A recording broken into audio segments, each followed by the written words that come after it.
Coucou tout le monde! Je consacre le vite fait d'aujourd'hui à, alors j'allais dire une bande dessinée, je pense que ça va faire hurler sur certaines personnes, on va dire un roman graphique. Parce qu'aujourd'hui je vais vous parler de Trois Chardons de Cécile Beck, c'est édité chez Sarbacane, et effectivement ça tient plus du roman graphique de la simple bande dessinée. Euh, Dans cet album, dans ce roman graphique, on s'intéresse à trois sœurs écossaises. Il y a Margaret, qui est séparée de son conjoint depuis la mort de leur jeune fille. Moira, qui a deux enfants et qui se retrouve tout juste veuve. Au début de l'album, son mari meurt soudainement. Et elle a tellement de mal à faire le deuil de son mari qu'elle va vivre chez sa sœur Margaret.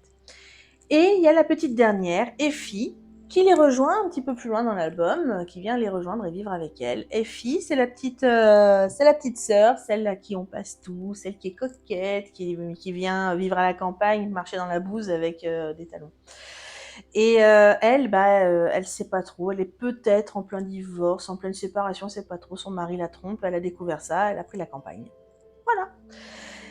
Donc, trois femmes qui n'ont pas été ménagées par la vie, hein, vous avez compris, on est vraiment sur un récit de femmes, et un récit de femmes qui est dur. Vraiment, on a vraiment cette dureté de ce qui leur arrive. Moira, clairement, dès le début de l'album, on est soufflé parce que la pauvre, elle sort plus de chez sa sœur, elle passe sa journée au lit parce que elle pleure son défunt mari, elle n'arrive pas à reprendre le dessus.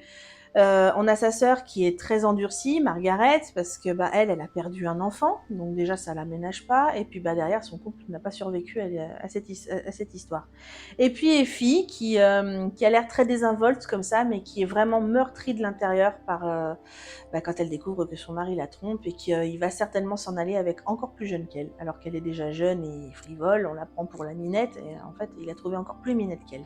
Donc ouais, c'est des femmes qui sont très marquées et qui vont, tant bien que mal, les trois sœurs, sous le même toit, essayer de se reconstruire, essayer de faire face à tout ce qui leur arrive et essayer de se reconstruire.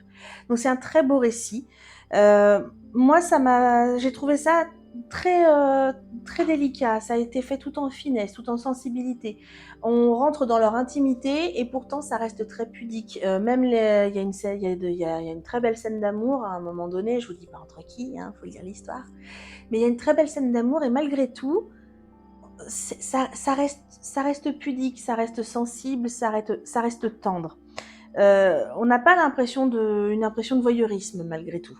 Donc c'est très beau, ça m'a fait la sensation d'une petite chanson douce, doucereuse, douce amère, comme une petite berceuse un peu triste, voilà.